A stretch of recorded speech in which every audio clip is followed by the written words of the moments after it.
초대교회 사도들이 오순절에 성령을 받았어요. 그래서 능력을 받은 후에 예루살렘과 유대와 사마리아 땅을 다니면서 예수님을 증거를 했습니다. 주님의 증인이 됐어요. 그럴 때에 이 말을 들은 제사장과 성전 맡은 자와 사도개인들이 예수님의 부활 전하는 걸 싫어했어요. 왜 싫어했을까요? 자기들이 예수님을 죽이는데 동의했고 앞장섰는데 그 예수님이 부활하셔서 구주가 되고 또 역사한다고 하는 말을 듣고 전하게 되는 걸 보니까 너무 화가 났어요. 그래가지고 그 사도들을 향하여 전하지 말라. 예수님 전하지 말라라고 얘기를 합니다. 그럼에도 사도들은 다른 이름으로는 구원받을 수 없다. 천하 사람 중에 구원받을 만한 다른 이름을 우리에게 주신 일이 없다. 그러면서 예수님만 구주라고 하는 말을 계속해서 전했습니다. 그러니까 이렇게 전하게 되니까 이 말을 들은 사람들이 변화를 일으키기 시작을 했어요.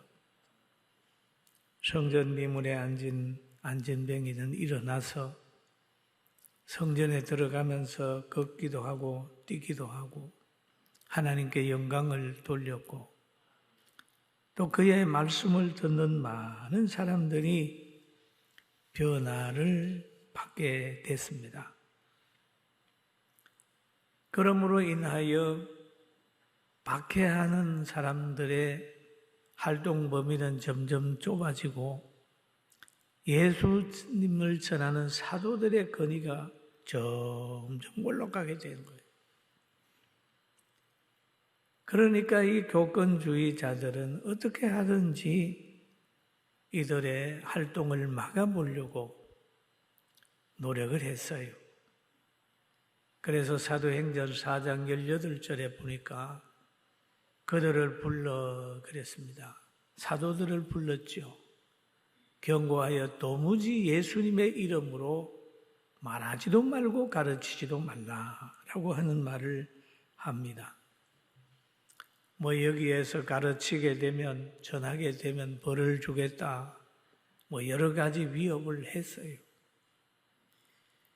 그러나 이 말에 대한 베드로와 요한의 답변을 보면 하나님 앞에서 너희 말 듣는 것이 하나님의 말씀 듣는 것이 옳은지 판단하라. 그렇게 얘기를 합니다.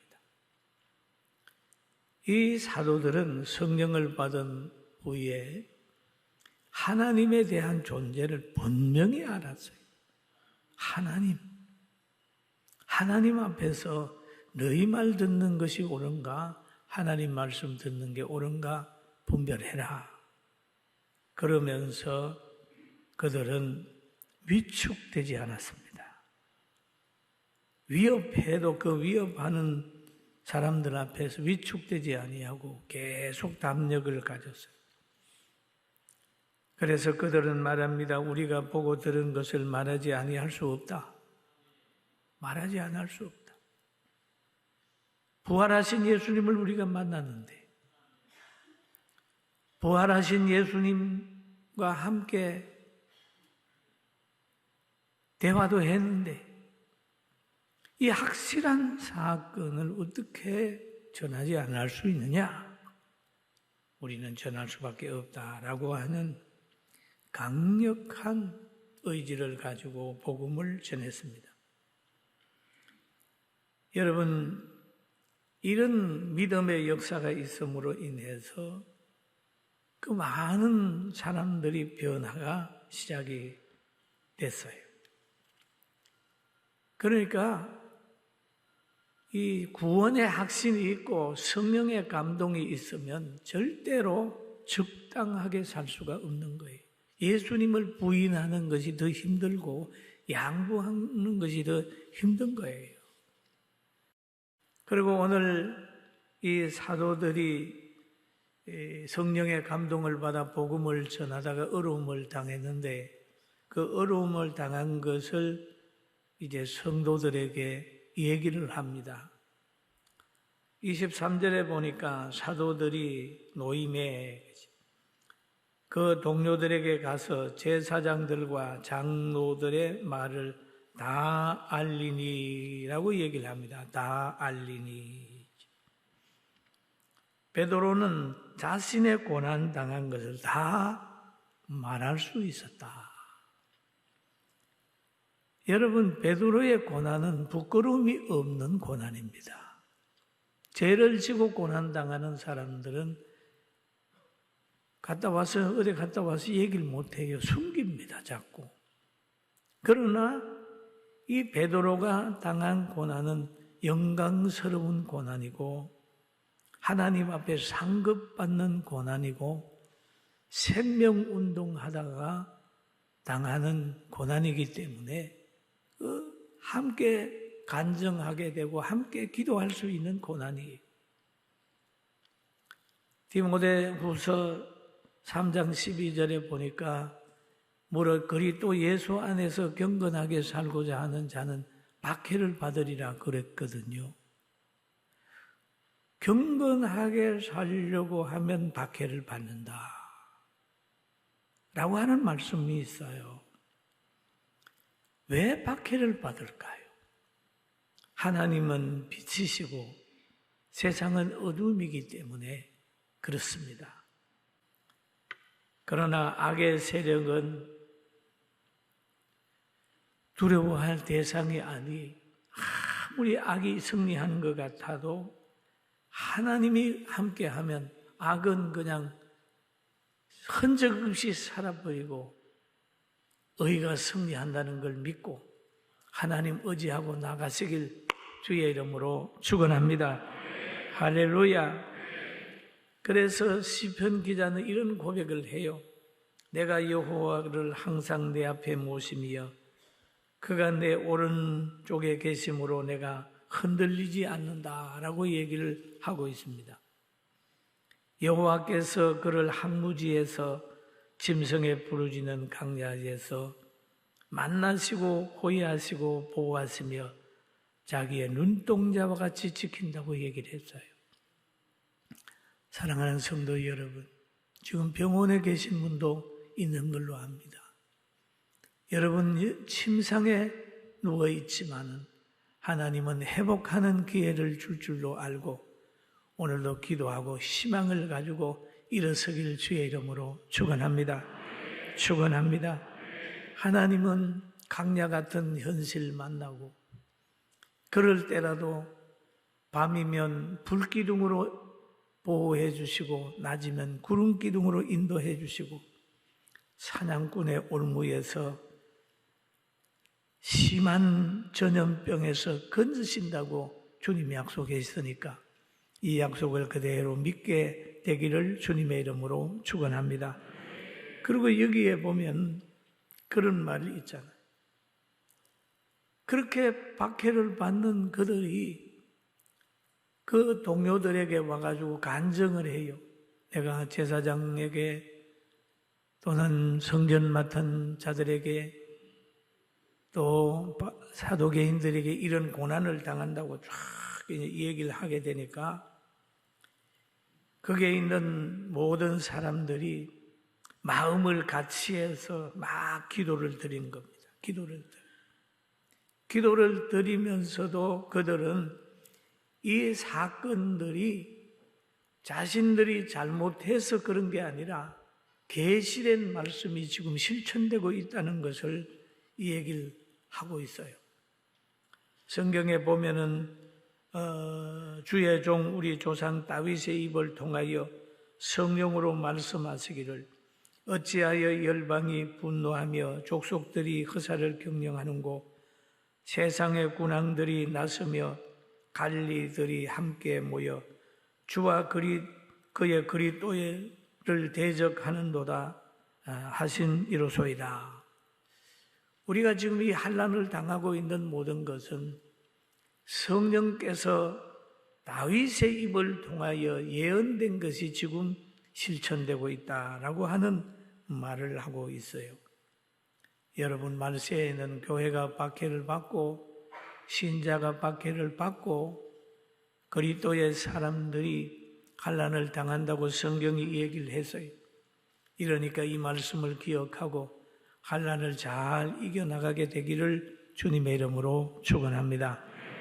그리고 대적하는 자가 박해할 때에 늘 그들은 그들대로 뭉칩니다. 뭉쳐요.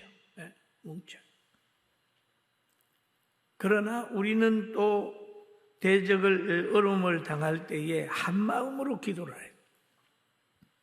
오늘 성경에도 그런 말이 있잖아요. 24절에 보니까 그들이 듣고라고 얘기를 합니다. 듣고. 여러분, 하나님의 말씀 전하는 걸 듣고 누가 간증하는 것을 들어야 되거든요. 들어야 지식이 같아야 한 마음이 되는 거예요. 한 마음으로 하나님께 소리 높여 그랬는데, 소리 높여. 요즘에 뭐 그런다고 그래요. 기도를 크게 하지 마라, 찬송을 크게 하지 마라 그러는데 그 염두에 둘 거 없어요. 여기에 보니 소리 높여 이르되 대주제여 천지와 바다와 그 가운데 만물을 지으신 이시오. 그렇게 막 기도하는 거예요. 가연 헤롯과 본디어 빌라도는 이방인과 이스라엘과 나의 백성과 합세하여 하나님께서 기름 부으신 거룩한 종 예수를 거스려 하나님의 권능과 뜻대로 이루려고 예정하신 그것을 행하려고 이 성에 모였나이다. 그런 얘기를 하고 있습니다. 지금 예수님을 박해하는 걸 보면은 헤롯과 빌라도 그리고 이스라엘 사람들 그리고 이방인들이 뜻을 같이 하여 예수님을 막 박해를 하는. 여러분, 교회를 박해하는 사람들 보면 다 뜻이 모여지더라고요. 뜻이 모여져. 그런데 여기에 오늘 초대교회 여기에서는 보니까요, 이 말씀을 듣고 나서 하나 됐어요. 하나 돼가지고 기도를 하는데 이렇게 기도를 합니다. 4장 29절에 보니까 주여 주여 이제도 그들의 위험을 굽어 보시옵고 또 종들로 하여금 담대히 하나님의 말씀을 전하게 하여 주소서. 한 마음으로 기도해요.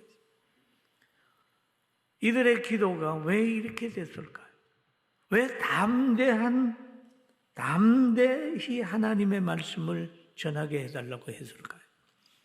이 당시만 해도 담대하지 않으면 하나님의 말씀을 전할 수가 없어요. 왜냐하면 박해하는 사람들이 너무 세기 때문에 그렇습니다. 여러분, 오늘도 우리가 담대하게 신앙생활 할 수 있도록 능력 달라고 함께 기도하게 되기를 주님의 이름으로 축원합니다. 그러면서 그렇게 말하면서 4장 30절에 가니까 이렇게 기도하지요. 손을 내밀어 병을 낫게 하시옵고 신유의 능력이 사도들로 통하여 나타나기를 소원하고 있는 거예요. 바로 교회에는 병 고치는 역사도 있는 겁니다. 할렐루야. 그런 거예요. 그리고 표적과 기사가 거룩한 종 예수의 이름으로 이루어지게 하옵소서. 이루어지게 하옵소서.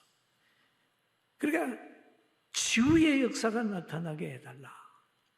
교회가 부흥할 때 보면은 하나님께서 그 교회의 목사에게 신유의 능력을 줍니다. 병든 자에게 소를 얹은즉 나으리라고 하는 게 체험되게 돼 있어요. 지금도 그런 역사가 나타나고 있는 것입니다. 할렐루야. 저는 그 역사를 믿고 있어요. 믿어요. 아주 성령 안에는 치료하는 능력이 있고 성령 안에는 회복시키는 능력이 있고 성령 안에는 하나 되는 능력이 있는 거예요. 그래서 야고보 선지자는 그런 얘기를 하지요. 야고보 사도는 너희 중에 고난 당하는 자가 있느냐? 그렇습니다. 여러분 고난 당할 때 있죠. 기도할 것이요. 지금 이 사도들이 고난을 당하게 되니까 온 마음으로 한 마음으로 기도를 하는 거예요. 예수님의 마음으로 기도하는 겁니다. 하나님을 전적으로 의지하는 마음으로 기도하는 거예요. 즐거워하는 자가 있느냐? 찬송할지니라. 너희 중에 병든 자가 있느냐? 그는 교회 장로들을 청할 것이요. 그들은 주의 이름으로 기름을 바르며 위하여 기도할지니라. 이 말씀 전하는 주의 종을 의미하는 거지요. 믿음의 기도는 병든 자를 구원하리니 주께서 그를 일으키시리라. 혹시 죄를 범하였을지라도 사하심을 얻으리라 라고 얘기를 말씀하고 있는 겁니다. 할렐루야. 믿음의 기도의 역사가 귀하게 있다는 거예요. 사도들이 병 낫기를 위하여 기도했어요. 그럼 오늘날 우리는 어떤 기도를 해야 될까요? 코로나 바이러스가 빨리 없어지고 또 이 모든 약도 빨리 개발이 돼가지고 마스크 벗고 방금 옛날처럼 찬송하게 하는 그날이 오기를 우리는 기도해야 돼요. 할렐루야. 기도하는 거예요. 그런 역사가 있어야 돼요. 성령의 능력은 놀라운 역사가 나타나. 이렇게 기도하였더니 변화가 왔습니다. 어떤 변화가 왔냐? 빌기를 다하며 모인 곳이 진동하더니 무리가 다 성령이 충만하여 담대히 하나님의 말씀을 전하니라. 기도가 끝나게 되니까 땅이 진동을 하고 무리가 성령의 충만함을 받아가지고 그들이 기도한 대로 막 담력을 얻어서 복음을 전파하게 되는 거예요. 오순절에 나타났던 그런 역사가 지금 여기에서도 막 나타나게 되는 거예요. 여러분, 이 기도를 드렸다 하면 은혜를 받았으면 이 은혜는 열매로 나타나야 정상입니다. 무화과 나무다 그러면 무화과 열매를 맺어야 되고, 포도나무다 그러면 포도나무 열매를 맺어야 되고, 감나무다 그러면 감나무 열매를 맺어야 되는 게 정상이잖아요. 그리고 성령을 받았으면 사랑이 생기고 기쁨이 생기고 화평하고 참고 자비하고 그렇게 되는 게 정상입니다. 그런데 우리는 기도하고 능력 받았다고 하면서 삶이 변화되지 않으면 그거는 사실 좀 문제가 있는 거죠. 그런데 초대교회에서 성령을 받고 난 후에 달라지는데 32절에 보니까 믿는 무리가 한 마음과 한 뜻이 되어 그랬습니다. 한번 따라 하실까요? 한 마음과 한 뜻이 되어. 예, 성령 받으면 성령으로 한 마음이 되고 한 뜻이 되는 거죠. 모든 물건을 서로 통용하고 자기 재물을 조금이라도 자기 것이라고 하는 이가 하나도 없더라 라고 얘기를 해요. 물질 초월에 사랑할 수 있는 환경이 되는 거죠. 이게 바로 성령 받은 열매입니다. 교회에서 물질 때문에 싸우고 문제 있고 그런 건 성령의 역사 아니에요. 또 사도들이 큰 권능으로 주 예수의 부활을 증거한다 하니 무리가 큰 은혜를 받더라. 은혜 받는 것은 다른 게 아니에요. 부활의 신앙을 증거할 때, 부활의 메시지를 증거할 때 거기에 은혜가 임합니다. 할렐루야. 부활의 메시지, 부활의 메시지. 그러면서 그 중에 가난한 사람이 없으니 그랬습니다. 없으니 이는 바깥 집 있는 자는 팔아 그 판 것의 값을 가져다가 사도들 발 앞에 두매 그들이 각 사람의 필요에 따라 나누어 주었다. 서로 간에 다 필요를 채워줘. 외로운 사람에게는 친구가 되어주고 병든 사람에게는 위로자가 되어주고 물질이 없는 사람에게는 어떻든지 도우려고 노력하고 실직하는 사람에게는 직장을 주려고 노력하고 이런 환경들이 초대교회에서 일어나게 됐어요. 사랑하는 성도 여러분, 여러분은 혹시 그렇지 않나요? 나에게 좋은 사람만, 건강한 사람만, 유익을 주는 사람에게만 바라보고 있지 않았습니까? 그런데 예수님은 그렇지 않았어요. 예수님은 가만히 보면, 삶을 보면 외로운 사람, 병든 사람, 죽은 나사로의 무덤에는 찾아갔지만은 빌라도와 헤롯 궁에는 기웃거리지 않았더니 예수님이세요. 여러분, 우리는 예수님 닮아서 예수님 마음으로 함께 기도하면서 승리하며 삽시다. 아멘. 가족 중에도 마찬가지입니다, 여러분. 가족 중에 하나님이 가족을 줬다면 엄마, 아버지는 약한 아들에게도 아버지고 어머니고 건강한 아이에게도 아버지고 어머니인데 공평하게 지침이 없이 사랑하는 것이 정상인데 오히려 하나님이 주신 자녀까지 짐스러워하는 일이 없는지 한 번쯤 살펴보고 오늘 이 시간에 사람을 가려 사귀지 말고 가족들에게 필요를 채워달라는 것보다는 하나님이 하나님의 미랄로 나는 이 가정에 심은 줄 알고 최선을 다하게 되길 주의 이름으로 축원합니다. 마찬가지예요.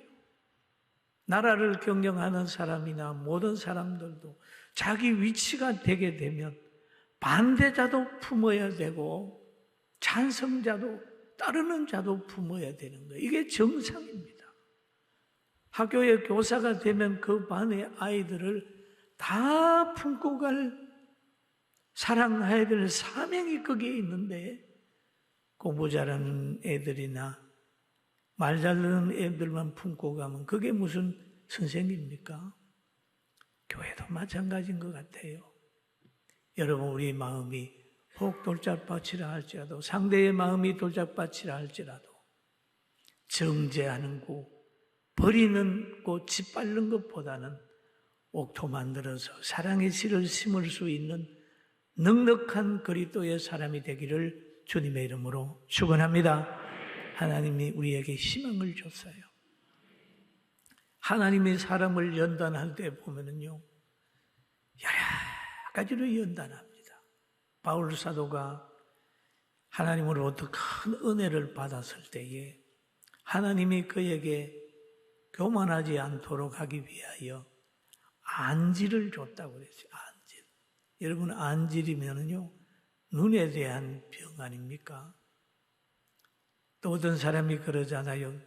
눈이라도 빼서 나에게 주었을 것이다 라고 하는 그런 말을 한 걸 보면 안질인 것 같아요.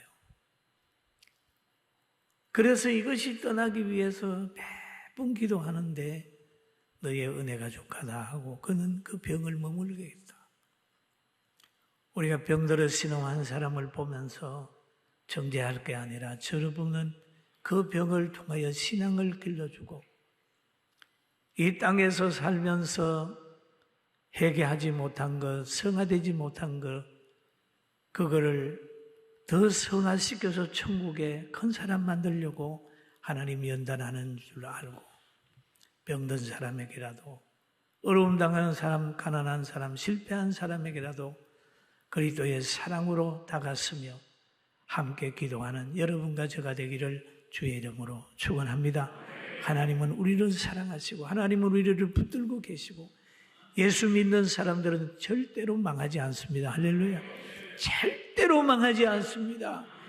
절대로 실패하지 않습니다. 하나님께서는 인간이 아무리 공격해오고 사탄이 공격해와도 죽은 예수를 살리는 것처럼 하나님의 교회를 보호한다는 걸 알고 보호받는 위치에서 영원히 승리하길 주의 이름으로 축원합니다.